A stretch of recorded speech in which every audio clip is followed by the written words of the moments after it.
मुझे पूरी उम्मीद है, आशा इस बात की है कि आप अपने स्थान पे बिल्कुल स्वस्थ हैं, प्रसन्न होंगे।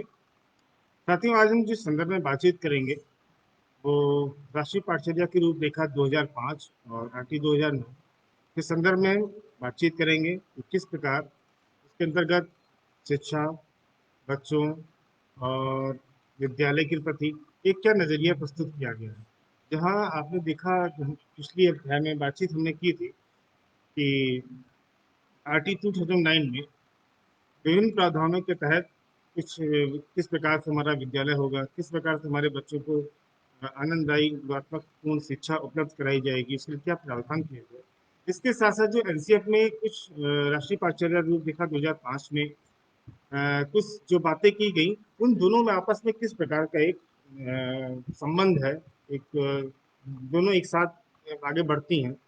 और इसको आज हम जानने का प्रयास करेंगे। कहते हैं, जैसे हमने बातचीत की थी आरटी 2009 के संदर्भ में कि इसमें कुल 7 अध्याय हैं, 38 उपखंड हैं, अलग अलग धाराओं में जिनमें बातचीत की गई है, विभिन्न धाराओं में अपनी बात कानून के रूप से प्रस्तुत किया गया, धाराओं के रूप में। इसी प्रकार, और ये भी बातचीत की थी कि देखने की कोशिश की गई थी कि किस प्रकार एक दशकों से विभिन्न शिक्षाविदों जो उस समय थे, उनकी एक अथक मेहनत, अथक प्रयासों, एक सकारात्मक सोच की वजह से आज आरटी 2009 हमारे सामने एक मौलिक अधिकार के रूप में हमारे बच्चों के पास है। इसी प्रकार अगर हम देखें तो एनसीएफ 2009 यानी राष्ट्रीय पाठचर्या की रूपरेखा 2005 जब हमारे सामने प्रस्तुत है, वो भी एक अलग अलग सिनेरियो में देखें, अलग अलग दृष्टिकोण से देखें, तो विभिन्न शिक्षाविदों द्वारा इसमें भी प्रयास करके आवश्यकताओं को ध्यान में रख के अलग अलग, जैसा कि हम जानते हैं कि हमारी जो सामाजिक और आर्थिक जो विविधता है, उसके आधार पे एक व्यापक जो करिकुलम को डिजाइन किया गया, किस प्रकार की आवश्यकता है, उनको संज्ञान में रख के जब हमारा शिक्षा अधिकार को मूल अधिकार रूप में हमें दे दिया, कानून के रूप में उसको न्यायालय द्वारा बताया दिया गया कि नहीं भाई, जीवन जीने का अधिकार हमें मिला हुआ है, तो वास्तव में शिक्षा का हमारे लिए कितना महत्वपूर्ण है, उसका भी अधिकार होना चाहिए। फिर इसी संदर्भ में लगातार पहले से जो शिक्षा समितियां, कमेटियां बन रही थी, 2004 में प्रोफेसर यशपाल जी की अध्यक्षता में विभिन्न 21 तरह के फोकस समूह बनाए गए और एक कमेटी का गठन किया गया, जिसमें विभिन्न स्तर पे एक पाठचर्या का प्रस्ताव प्रस्तुत किया गया, जो आगे चल के हमारे पास राष्ट्रीय पाठचर्या रूपरेखा 2005 में है। साथियों, इस राष्ट्रीय पाठचर्या रूपरेखा 2005 के अंतर्गत बातचीत करें हम, तो यहाँ पे जिसकी शुरुआत हुई वो गुरु रविन्द्रनाथ टैगोर जी की सभ्यता एवं प्रगति करके एक आलेख था, उसे कुछ अंश से शुरुआत हुई, और उसमें एक किस्से को भी बताया गया, उसको मैं आपसे बताना चाहूंगा कि एक जैसे किसी बच्चे को, कोई आपस में बच्चे खेल रहे हैं और किसी एक बच्चे को एक खिलौना मिल जाता है जो रंगीन होता है, आकर्षक होता है, और वो बच्चा देख के बड़ा ही उसको अट्रैक्ट होता है कि अरे ये इतना अच्छा खिलौना, वो अपने दोस्तों के साथ छोड़ देता है और उस खिलौनों की ओर बढ़ जाता है, खिलौनों से खेलने लगता है। लेकिन खिलौना कुछ देर उसको बहुत अच्छा लगता है, लेकिन थोड़ी देर बाद उसे अपने दोस्तों की याद आने लगती है। धीरे धीरे अगर बातचीत करें तो उसमें बच्चों को धीरे धीरे इसकी रुचि खिलौने से कम होने लगती है। फिर बच्चों को देखता है कि हमने, मेरे बच्चों को अपने दोस्तों का साथ, मेरे साथियों का साथ तो मैंने छोड़ दिया, अब मैं कैसे उनके साथ खेलूं। तो वो जो क्षणिक, उसको जो भौतिक रूप से आनंद मिला, लेकिन कहीं उसने अपनी ऊर्जा जहाँ उसकी लग सकती थी और चीजों को, अपनी सारी खुशियां बच्चों साथियों से मिल सकती थी, वो उसने कहीं छोड़ी। इस प्रकार का कुछ एक अंश था, उससे शुरुआत की। जिस प्रकार से आरटी 2009 में विभिन्न तरह के अध्यायों में बातचीत की गई, इसी के परिपेक्ष में एनसीएफ की बातचीत करें तो एनसीएफ जो हमारा जिस हिसाब से शुरुआत में अपनी बात कहता है, तो अपना दस्तावेज, अपना प्रारूप जिस प्रकार से हमें प्रस्तुत करता है, तो उसकी बुनियाद जो प्रस्तुत करता है, सामाजिक न्याय और समानता के संवैधानिक मूल्यों पर आधारित होकर कि किस प्रकार धर्मनिरपेक्ष क्षमता मूलक समाज को आदर्श मानते हुए हम अपने शिक्षा के लक्ष्य को निर्धारित कर सकते हैं। इसके अंतर्गत जो एक व्यापक रूप से एक माना गया कि वास्तव में अगर हम अपने संपूर्ण भारतीय बच्चों समाज को जिस प्रकार से देखना चाहते हैं, उसमें सबसे पहले है कि हमें जो हमारी विविधता है अर्थात जिसको हम अपने अक्सर चीजों को आलेख में कहीं भी इससे मतलब एक गौरवान्वित होकर बात करते हैं कि विविधता में एकता। तो सबसे पहले ये कहा कि जो भी हमारे संवैधानिक मूल्य बनाए गए हैं, उस मूल्यों के प्रति हमारी वचनबद्धता होनी चाहिए, हमारी कटिबद्धता होनी चाहिए कि हम उन मूल्यों को स्वीकारें, उन मूल्यों को अपनी हम खाली लेखनी में नहीं, अपने अंतरात्मा से इसकी स्वीकारता करें। इसके साथ ही साथ सामाजिक, आर्थिक, लैंगिक व अन्य आवश्यकताओं के प्रति हमारी संवेदनशीलता हमारे कार्यों में, हमारे द्वारा जो भी हम सृजन कर रहे हैं, उस सृजन में हमें वो चीजें दिखनी चाहिए। इसके साथ साथ सामाजिक, आर्थिक, राजनीतिक प्रक्रिया में रूप में हमारी एक समान रूप से भागीदारी है। अगर इस पूरे बात के निचोड़ के रूप में सामने रखें इस बात को, तो कहीं ना कहीं इस चीज में ये एक बात कही जाती है कि अगर हम एक समाज में, जिस समाज में हम रह रहे हैं, हम स्वयं के लिए एक उपयोगी तो हों या स्वयं के लिए उत्पादक के रूप में हों, लेकिन कहीं ना कहीं हमारी भूमिका हमारे समाज के लिए है। जितनी भूमिका हमारे परिवार के लिए है, उतनी ही भूमिका हमारी समाज के लिए है। अगर हम समाज अपने परिवार के लिए उपयोगी हो रहे हैं, तो कहीं ना कहीं मेरा कर्तव्य है कि हम अपने समाज, अपने देश के लिए भी उपयोगी व उत्पादक के रूप में काम कर सकें। जितना हम उनसे, अपने देश, अपने समाज से ले रहे हैं, उससे कहीं ज्यादा हमारी जिम्मेदारी बनती है कि हम अपने समाज, अपने परिवार, अपने देश को भी उससे ज्यादा कहीं बढ़कर उनको हम एक दिशा दे सकें, उनको आगे बढ़ने की प्रेरित कर सकें। ये हमारे अंदर होना चाहिए। साथियों, अगर बातचीत करें, जैसे हमने आरटी के अंदर बातचीत की, जैसे 7 अध्याय थे, यहाँ पे भी कुल 5 अध्यायों में बातचीत की गई। एक परिपेक्ष के रूप में पहला अध्याय यहाँ पे था, जिसके अंतर्गत यहाँ एक प्रारूप कैसा होगा, इसकी बुनियाद कैसी, किन किन किस सिद्धांतों की होंगी, किस किन सिद्धांतों पे होगी, इसे बातचीत की गई। दूसरा अध्याय सीखना व ज्ञान पे आधारित, जिसके अंतर्गत बच्चों को क्या सीखना चाहिए, उनकी उनकी क्षमता के अनुसार, जो जिस प्रकार से बच्चे बढ़ते जा रहे हैं, उस प्रकार से उनका पाठ्यक्रम कैसे कैसे आगे बढ़ते रहना चाहिए, उनमें क्रमबद्धता क्या होनी चाहिए। इसके साथ ही साथ अध्याय 3 के अंतर्गत पाठचर्या के क्षेत्र और आकलन आकलन की बात की गई। अध्याय 4 के अंतर्गत विद्यालय व कक्षा का वातावरण तथा विद्यालय में जो भौतिक परिवेश हो, कक्षा कक्ष के अंतर्गत जो अधिगम पूर्ण या का वातावरण हो, वो किस प्रकार से होना चाहिए, इसके अंतर्गत बातचीत की गई। मैं आपका कुछ आरटी के साथ अगर इसको संबंध देखें, तो जैसे हम बात कर रहे हैं कि अध्याय 2 कि सीखना और ज्ञान, जब हम बात कर आरटी में जब बात करते हैं कि 6 से 14 साल के बच्चों को निःशुल्क और अनिवार्य गुणात्मक पूर्व शिक्षा मिलनी चाहिए, वो कहीं इस बात पे इस अध्याय में भी इस तरह की कुछ बात रेखांकित की गई है।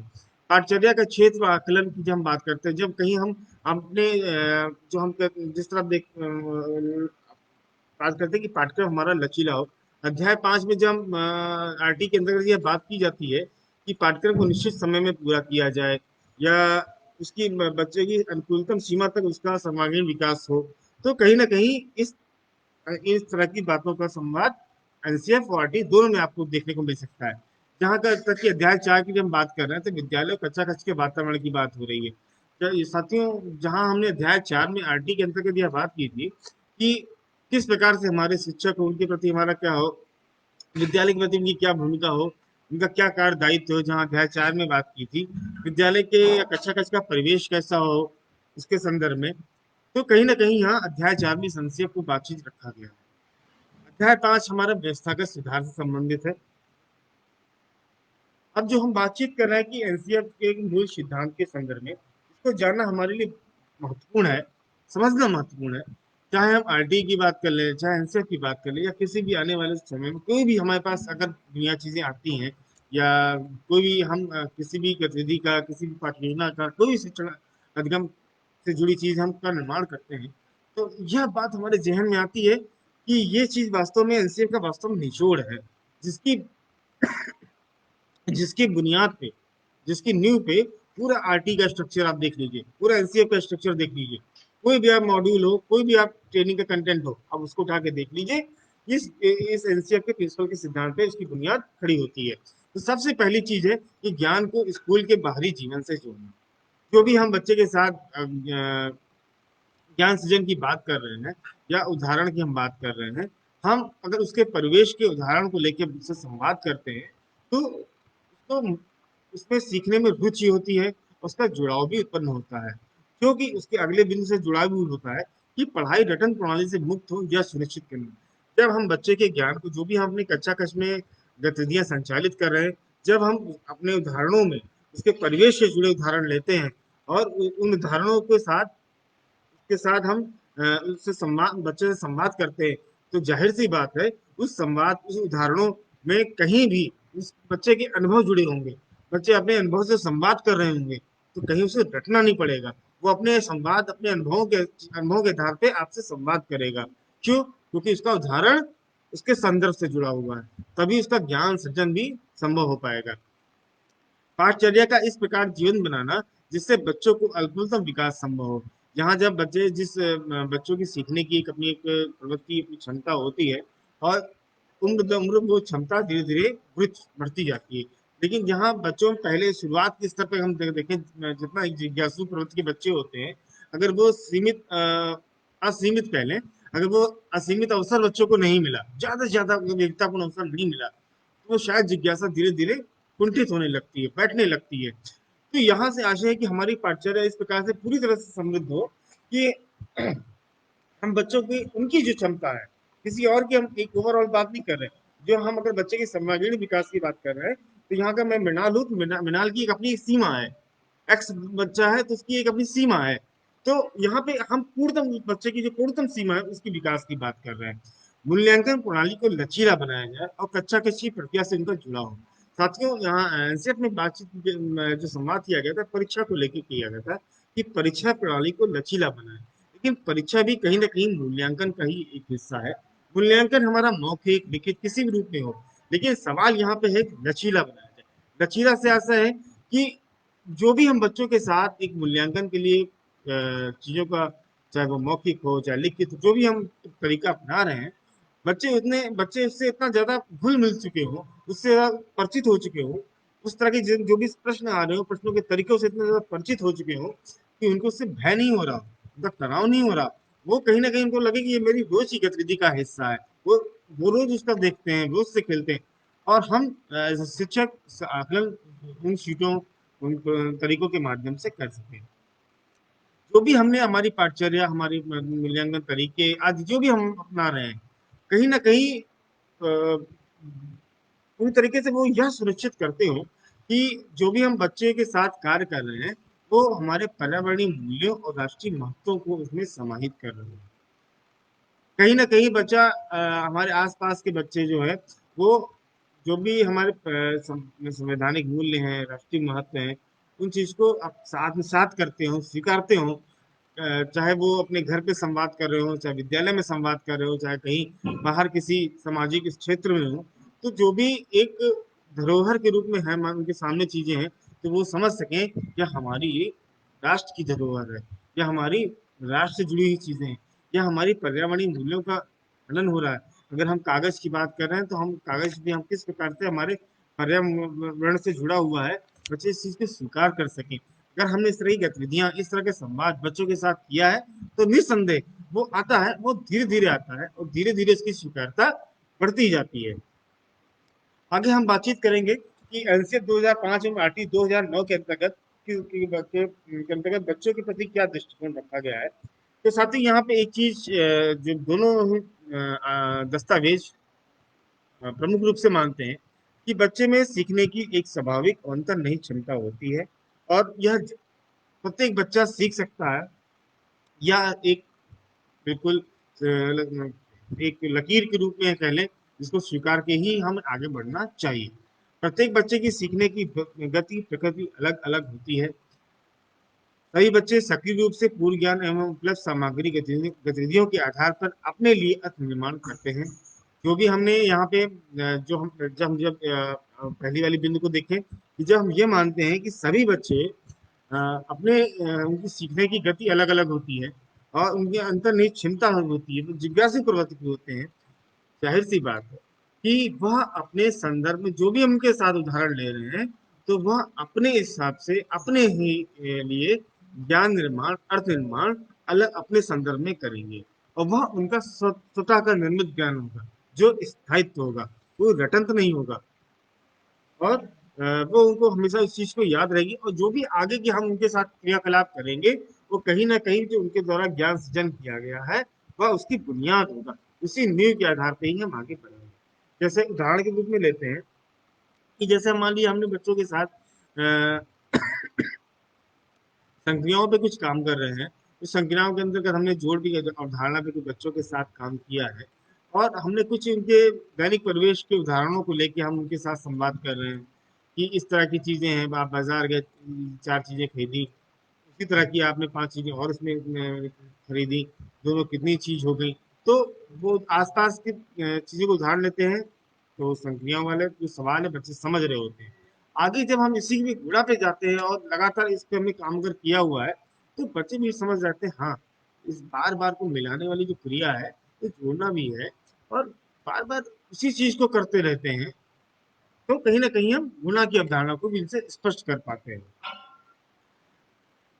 एनसीएफ 2005 और आरटी 2009 के अंतर्गत शिक्षक के प्रति क्या दृष्टिकोण है, इसके संदर्भ में कुछ बातचीत करते हैं। शिक्षक बच्चे को रुचिपूर्ण शिक्षा उपलब्ध कराएंगे। यहाँ रुचिपूर्ण से आशय है एक बच्चे की आनंददायी शिक्षा की बात हो रही है, कि हम बच्चे को यह कैसे सुनिश्चित करा सकें कि वह आनंददायी शिक्षा को, मतलब उसको मजा आ रहा है शिक्षा को प्राप्त करने में। यहाँ बाल केंद्रित शिक्षा की बात हो रही है कि जो भी हम बच्चों के साथ गतिविधियों का निर्धारण कर रहे हैं, वह गतिविधियों का निर्धारण हम बच्चों को केंद्र में ध्यान में रख के करें। इसके साथ ही साथ कोई भी शिक्षक निजी शिक्षण कार्य में संलिप्त नहीं होगा। अध्याय 4 के अंतर्गत जो आरटी में अध्याय 4 के अंतर्गत जो बातचीत की गई है, उसके अंदर स्पष्ट कहा गया बात को रखा गया है कि विद्यालय कार्य दिवस या किसी भी प्रकार कार्य दिवसों में शिक्षक निजी ट्यूशन आदि का उपयोग नहीं करेंगे। प्रत्येक बच्चे की सीखने की क्षमता का आकलन आवश्यकता के अनुरूप शिक्षण। यहाँ आशय यह है कि हम निरंतर बच्चों का मूल्यांकन करते रहेंगे। जो भी हमारी मूल्यांकन प्रक्रिया है उनको हम बच्चों के साथ उसमें सतर्कता बनाई रहे, और सबसे महत्वपूर्ण यह चीज है कि हम जो भी बच्चों के साथ ये मूल्यांकन की क्रियाविधि कर रहे हैं, उसके बाद जो हमें परिणाम मिल रहा है उस परिणाम के आधार पे हम बच्चे को जो भी उसका अधिगम है उसको आगे वृद्धि करने के लिए, संवर्धन करने के लिए उसको आवश्यक सहयोग प्रदान करेंगे। इसके साथ ही साथ मूल्यांकन के दौरान जो भी जहां हमें लगता है कि हमारी द्वारा अपनाई गई गतिविधियों में कुछ अगर सुधार करने की आवश्यकता है, तो वह सुधार भी हम करेंगे। अगली बात यहाँ की निश्चित समय सीमा में पाठ्यक्रम को पूरा करना।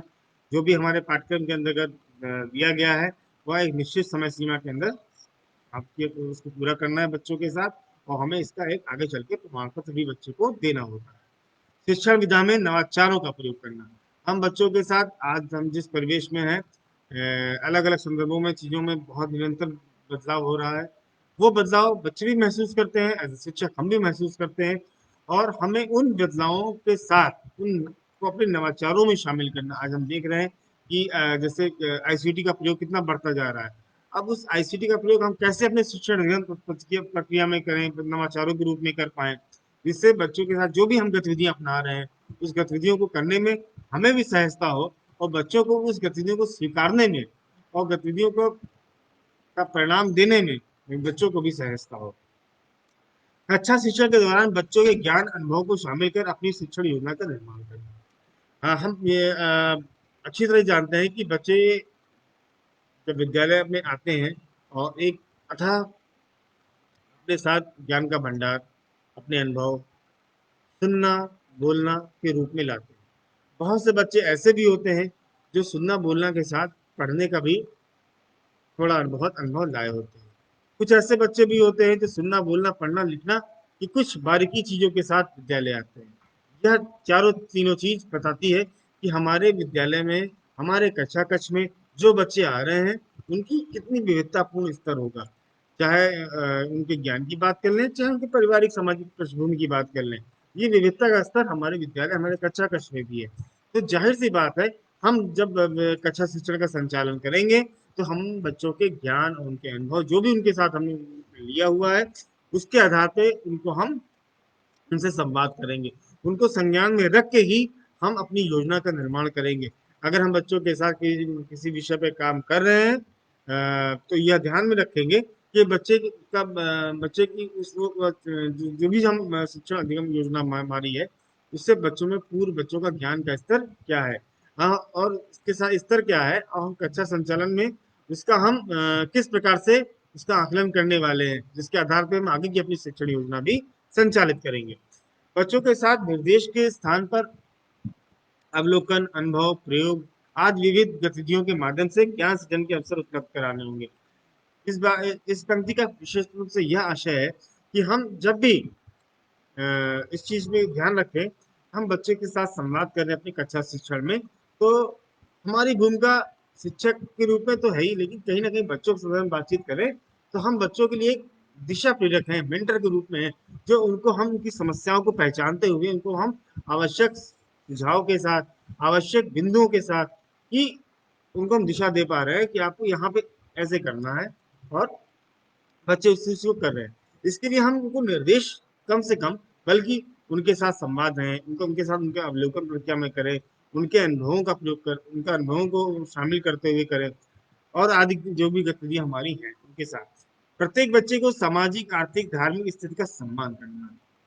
हमने ऊपर अपनी अभी बातचीत की, यह समझने की कोशिश की, चाहे वो शैक्षिक रूप से हो, चाहे वो सामाजिक रूप से हो, चाहे वो आर्थिक रूप से हो, चाहे वो धार्मिक रूप से हो, विविधताओं का बड़ा असीम क्षेत्र है हमारे राष्ट्र में, और वही विविधता का चीजें हमें अपने विद्यालयों में भी देखने को मिलता है। तो एज अ शिक्षक हमें इस चीज को स्वीकारना होगा, क्योंकि हम अच्छे से जानते हैं जब हम बच्चों को सम्मान देंगे तो कहीं ना कहीं वो हमारी बातों को भी रुचिपूर्ण सुनेंगे। और अच्छे से आपने भी इस चीज को सुना होगा कि सम्मान देंगे तो सम्मान हम पाएंगे, चाहे वो बड़ा हो चाहे वो छोटा हो, सम्मान सभी का अधिकार है। बच्चों के सीखने के विविध प्रकार के अवसर उपलब्ध कराना, हम बच्चों के साथ जो भी गतिविधियां अपना रहे हैं, उन गतिविधियों में इतनी तरह की विविधता हो कि बच्चों को सीखने का आनंद मिले, और अलग अलग तरह का कभी स्कूल के बाहर, कभी उनके साथ शैक्षिक भ्रमण के साथ हम उनको अलग तरह का एक्सपोजर दे सकते हैं। कक्षा कक्ष में छोटे छोटे समूह में काम करने का या बड़े समूह में काम करने का अवसर दे सकते हैं।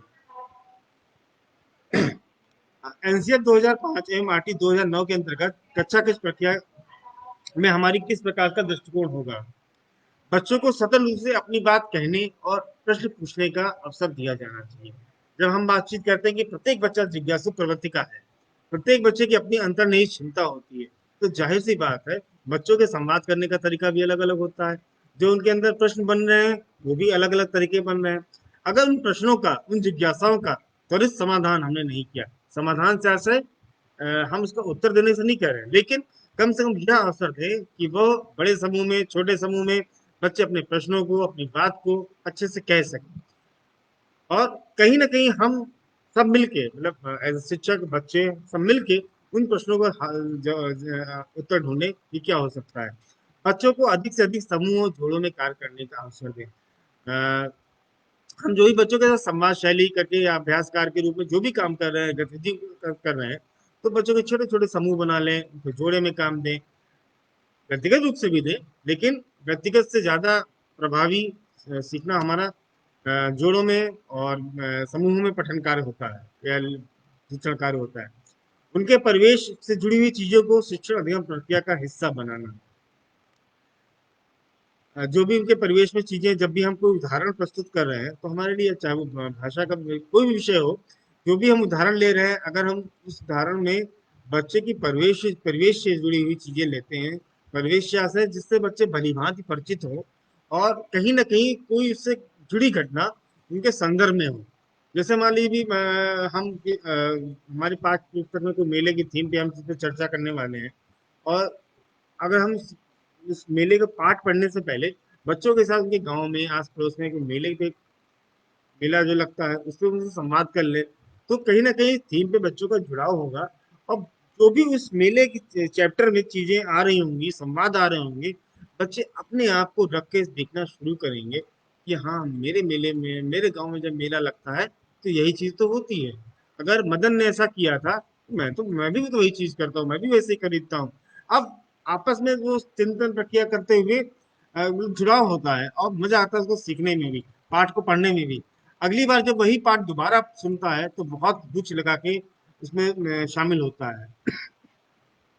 कक्षा कक्ष में संचालित गतिविधियों को बाहरी परिवेश से जोड़ना, उनके परिवेश को उनके शिक्षण अध्ययन का हिस्सा बनाना, उनके साथ उपयोग में लाए जाने वाली शिक्षण प्रविधियां शिक्षक और बच्चों दोनों को ही सशक्त करती हैं। इस बात को हमें स्वीकारना चाहिए कि हम जब बच्चों के साथ विविध तरीके से जो भी तरीका अपनाते हैं, वो खाली बच्चों को ध्यान में रख के ही नहीं, हम अपने आप को भी एज शिक्षक अपने आप को भी सहज करने के लिए भी है। सहज करने से आशय मेरा ये नहीं आशय यह है कि जब हमारी कक्षा कक्ष में विविध प्रकार का अवसर है, विविध शैक्षिक अधिगम वाले बच्चे हैं और सभी को हमको साथ लेके चलना है, तो ये प्रविधियां, ये तरीके, ये गतिविधियां हमें मदद करते हैं बच्चों के साथ शिक्षण कार्य करने में, बच्चों की रुचि जागृत करने में। अ, शिक्षण अभ्यासों व गतिविधियों में विविधता व चुनौतियों का एक संतुलन होना चाहिए। यहाँ पे आशय यह है कि हम जब भी बच्चों के साथ कोई हम चुनौतियां गतिविधियां अपना रहे हैं, तो वो इतनी सहज भी ना हो, इतनी सरल भी ना हो कि बच्चे सहजता से उसको आसानी से कर लें। इसमें चुनौतियों का वह स्तर होना चाहिए जिससे लगे हम बच्चे पार कर सकते हैं, बच्चे से कर सकते हैं। अकेले नहीं कर सकते, जोड़े में करेंगे, जोड़े में नहीं तो समूह में करेंगे, समूह में भी नहीं कर पाए तो चलो हम सब मिलके एक साथ करते हैं। जब चुनौतियां जब लेवल बहुत ज्यादा हाई हो जाता है, तो कहीं ना कहीं बच्चों का जुड़ाव, वो एक बार कोशिश करते हैं, दो बार करते हैं, लेकिन धीरे धीरे जब वो चुनौतियां नहीं कर पाते, वो उससे बोर होने लगते हैं या उसको छोड़ देते हैं, आगे बढ़ने का काम करते हैं। उनके कार्यों का निरंतर मूल्यांकन व उसका रिकॉर्ड रखना। हम बच्चों के साथ जो भी अपनी गतिविधियां अपना रहे हैं, तो कहीं ना कहीं हम मूल्यांकन तो कर रहे हैं, लेकिन अगर मेरी क्लास में भाषा या गणित में जो भी गणित में 20 या 25 बच्चे हैं और उनके साथ हमने मूल्यांकन किया, तो कम से कम ये तो हमारे पास रिकॉर्ड होना चाहिए कि मृणाल नाम के बच्चे को भाषा में कहाँ दिक्कत आ रही है, या गणित में कहाँ उसकी चुनौती आ रही है, या उसका सर्वोत्तम क्षेत्र के अनुकूलतम क्षेत्र कौन सा जा रहा है। इसका हमें एक आकलन तो हमारे पास होना चाहिए, और ये रिकॉर्ड के रूप में हो तो बहुत अच्छा है कि आने वाले समय में हम अभिभावक या एसएमसीओ के में विद्यालय परिषद समिति की बैठक में इस चीज को शेयर करेंगे, तो उनको भी लगेगा कि हाँ हाँ, हमारे विद्यालय, हमारी गांव के जो विद्यालय है वहाँ के बच्चों में ये अधिगम स्तर है, या उनकी ये पढ़ाई का उनका ये स्तर है, उनको भी अच्छा लगेगा जानने में। एनसीएफ 2005 और आरटी 2009 के अंतर्गत हमने अभी बातचीत की बच्चे के संदर्भ की बच्चों को किस प्रकार देखा जा रहा है विभिन्न धाराओं में। इसी प्रकार से जब हम शिक्षक को किस प्रकार देखा जा रहा है, यहाँ शिक्षण विधा के बाद में देखें तो जो हमारे मुख्य विषय माने जाते हैं, भाषा, गणित, विज्ञान, सामाजिक विषय, इसके अंतर्गत एक क्या दृष्टिकोण रखा एनसीएफ में वो आरटी में इस चीज को ध्यान में रखा गया है कि सबसे पहले यह चीज मानी गई है कि भाषा के संदर्भ में कि बच्चों के साथ अधिक से अधिक उनकी घरेलू भाषा में कार्य हो। इसके साथ साथ भाषा शिक्षण केवल भाषा की कालांश तक सीमित नहीं होता। हम गणित की बात करें, चाहे सामाजिक विषय की बात करें, चाहे विज्ञान की बात करें, जब हम पठन की बात करें, जब बच्चे को अच्छा से भाषा चीजें, लिखी हुई चीज समृद्ध रूप से पढ़ने में आती हैं, तो और पढ़ के समझने वाली चीजें अगर बच्चों के साथ हो रही होती हैं, तो गणित के अंतर्गत जो भी लिखा हुआ है या उसके साथ विज्ञान के अंतर्गत जो भी हम कार्य कर रहे हैं, तो वो तभी समझ में आएगा, तो तभी उसमें प्रक्रिया की भागीदारी प्रस्तुत कर पाएगा। और जो निरंतरता पढ़ाई की है, वह तभी बन पाएगी जब बच्चा भाषा में समृद्ध होगा, भाषा का कौशल उसके पास अच्छे से होगा। बच्चों में निरंतर पढ़ने की आदत का विकास करना और अलग अलग तरह के उनको अवसर उपलब्ध कराना। कक्षा शिक्षण में भाषा शिक्षण हेतु पर्याप्त अधिगम सामग्री, इसके लिए जैसे हमने अपने आरंभिक पठन कौशल के सत्र में इस समय बातचीत भी की थी कि किस प्रकार के हमारे पास बच्चों के लिए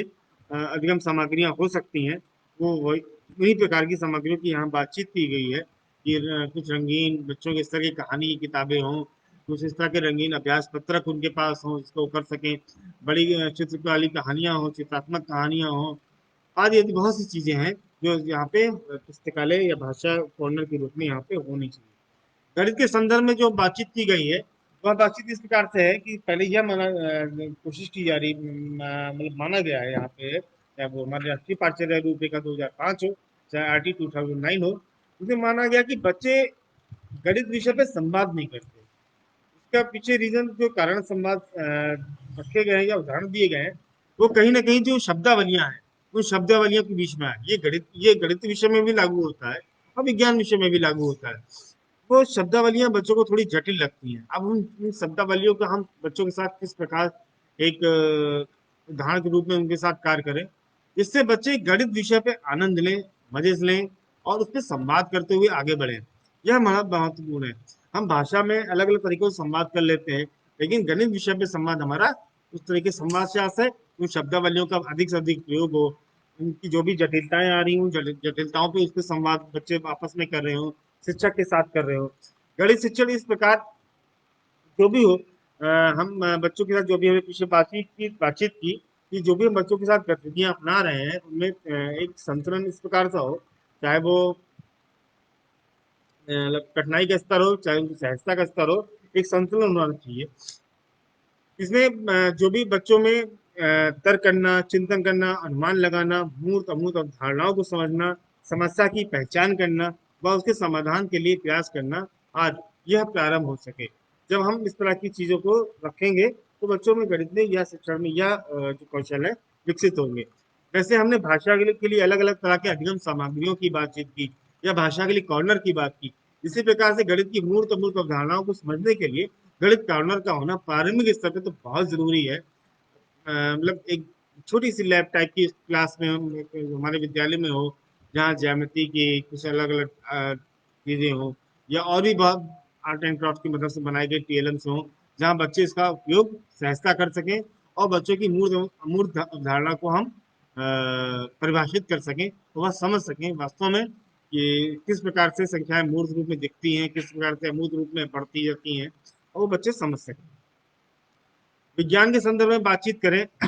तो विज्ञान शिक्षण का केंद्र बिंदु स्वाभाविक रूप से जिज्ञासा को शांत करना हो और उसे विषय परक बनाना है। जैसे हमने बातचीत की अभी की गणित के संदर्भ में, ऐसे ही बातचीत है यहाँ पे विज्ञान के संदर्भ में। धीरे धीरे विज्ञान की शब्दावलियां भी इतनी जटिल होती जाती हैं कि अगर उन शब्दावलियों को हम नहीं स्वीकार कर पाए, उनको नहीं समझ पाए, तो हमारे लिए समझना मुश्किल है कि मेरा विज्ञान विषय में ठहराव होगा कि नहीं होगा, यह एक प्रश्न रहेगा। और जब हम बातचीत करते हैं बच्चे के संदर्भ में, जो पिछले दृष्टिकोण की हमने बातचीत की, तब ये मानते हैं कि प्रत्येक बच्चे में अपनी एक अंतर्निहित क्षमता होती है और एक उनकी अपनी एक क्यूरियोसिटी भी होती है। तो यहाँ पे उनकी जिज्ञासा, विज्ञान हमारी जिज्ञासा को ही बढ़ाता है। हम जब नित्य में आगे चरण स्टेप स्टेप आगे बढ़ते जाते हैं, तो हमारी जिज्ञासा भी उसी हिसाब से बढ़ती जाती है, हमारी परिकल्पना का स्तर भी उसी हिसाब से बढ़ता जाता है। और जब ये हम उस विषय को ध्यान में रख के अपना एक बिल्कुल कॉन्सेंट्रेट होके अपना माइंडसेट बनाते हैं कि हमें ऐसे काम करना है, विषय को ध्यान में रखता है, विषय के बारे में सोचते हैं, तो कहीं ना कहीं हमारा उसमें विषय में जुड़ाव बढ़ने लगता है। विज्ञान शिक्षण प्रयोग पर आधारित होना चाहिए।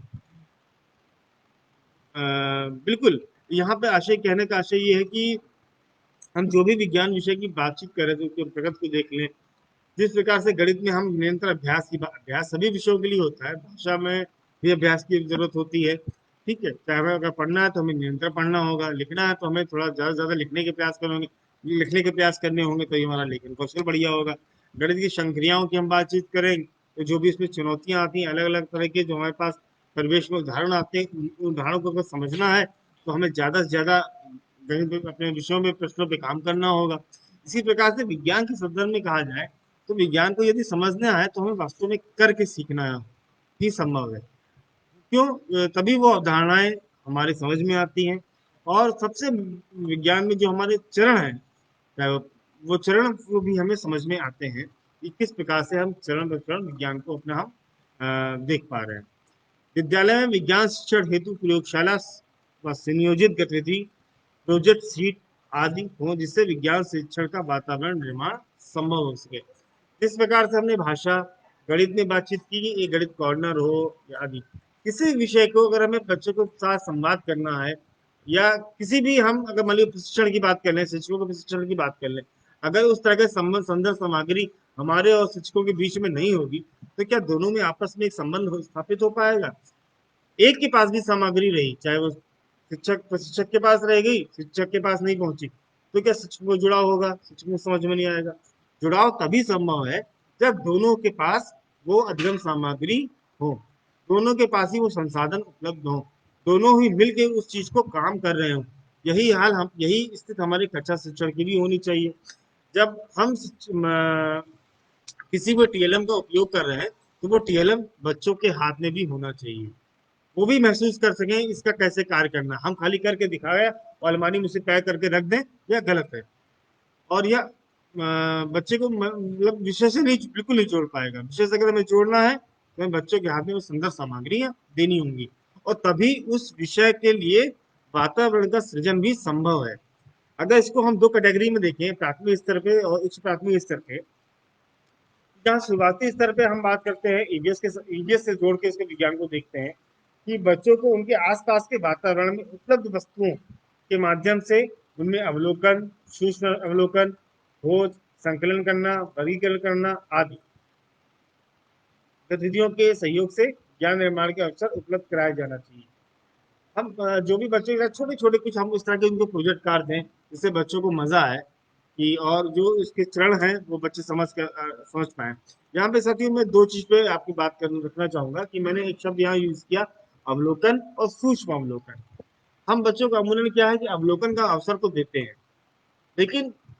जब वही चीज को हम दोबारा देखते हैं, गौर करके ध्यान से देख रहे होते हैं अपने आसपास की चीजों को, तो कहीं ना कहीं हम सूक्ष्म अवलोकन की अवधारणा को भी परिभाषित कर रहे होते हैं। और यहाँ हम बच्चे को यह बताते हैं कि किसी भी चीज को अगर हमें समझना है तो हमें वास्तव में इसका बारीक सूक्ष्म तरीके से अवलोकन करना होगा। छोटी सी छोटी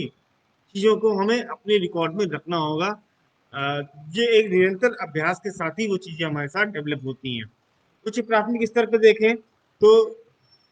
विज्ञान की अवधारणा को प्रयोग पर ही आधारित होना चाहिए। इसमें अवलोकन, संकलन, वर्गीकरण के साथ साथ अब यहाँ पे चीजों का विश्लेषण करना, अनुप्रयोगों के साथ अपने ज्ञान को व्यवस्थित करने का अवसर करना और उस व्यवस्थित ज्ञान को प्रस्तुत करना, इसके लिए सुनियोजित तरीके से गतिविधियों, व प्रोजेक्ट व प्रयोगों की व्यवस्था की जाए। इसके साथ ही जो इस संदर्भ में बातचीत है हमें समझना होगा कि आरटी एनसीएफ इस चीज को बहुत ही मुख्य रूप से कहा गया है कि जब हम अगर बच्चे के साथ आनंददायी गुणात्मकपूर्ण शिक्षा की बात करते हैं, तो कहीं ना कहीं मेरे लिए एज ए शिक्षक यह जरूरत या कह ले यह महत्वपूर्ण हो जाता है कि हम बच्चों के साथ जो भी डायलॉग कर रहे हैं, संवाद कर रहे हैं, वह इस प्रकार से हो कि बच्चे बिल्कुल निष्क्रिय बिल्कुल खुल के हमसे संवाद कर रहे हैं। और जहाँ पे हम भाषण विषयगत बात कर रहे हैं, तो आपस में जो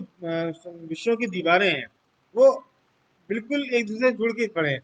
बच्चे खुद अपने आप से निर्णय लें कि मुझे किस विषय में आगे काम करना है, अपनी रुचि को प्रस्तुत कर पाए। साथ ही इस संदर्भ में जो भी हमने बातचीत की गई, तो आरटी के अंतर्गत जो हमने पहले बातचीत की गुणात्मक शिक्षा के अंतर्गत या निःशुल्क अनिवार्य शिक्षा मिले, तो वो शिक्षा गुणात्मक कैसे दिखे, जहाँ एनसीएफ ने इस चीज को परिभाषित किया था।